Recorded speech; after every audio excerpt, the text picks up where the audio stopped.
Hello all, it's time for a holiday Phcc update. Tonight we are going to tell you a little story called the Phcc. 'Twas the night before Christmas. 'Twas the night before Christmas when all through the state not a plumber was stirring, cookies and milk were left on a plate. The stockings were hung with care up on Capitol Hill in hopes the Pennsylvania House will pass our licensing bill. The apprentices were nestled all snug in their beds, while visions of owning their own businesses danced in their heads.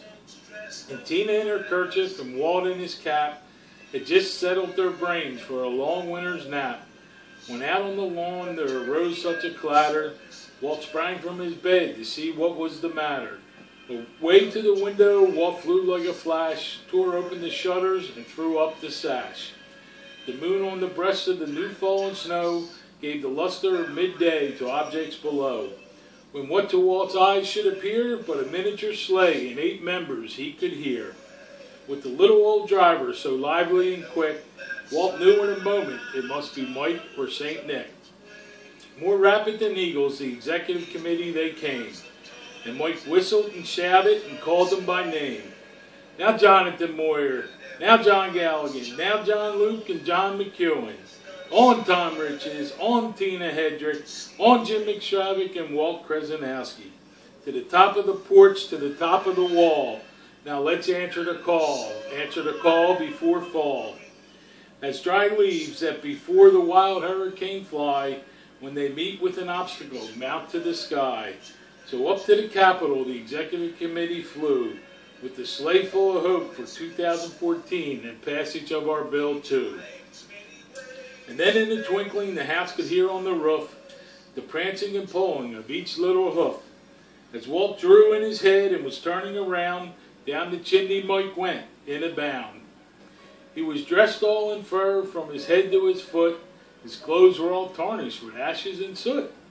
A bundle of hope he had flung on his back, and he looked like a peddler just opening his pack. His eyes, how they twinkled, his dimples, how merry. His cheeks were like roses, his nose like a cherry. His droll little mouth was drawn up like a bow, and the beard of his chin was white as the snow.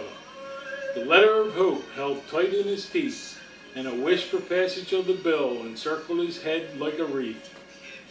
He had a broad face and a little round belly that shook when he laughed like a bowl full of jelly. Mike was chubby and plump, a right jolly old elf, and Walt laughed when he saw him, in spite of himself. A wink of his eye and a twist of his head soon gave Walt to know he had nothing to dread. Mike spoke not a word, but went straight to his work and filled all the stockings and hoped their wish was not just a quirk. And laying a finger aside his nose and giving a nod, up the chimney Mike rose. Mike sprang to his sleigh and to his executive committee gave a whistle, and away they all flew like the down of a thistle. But I heard Mike exclaim as they flew out of sight, "Together we can win this fight." Remember, 'tis the season to be thankful and joyful, so remember to thank your executive committee as they are working hard for you, your business, and the plumbing, heating, cooling industry, and that's no bull. Merry Christmas and Happy New Year.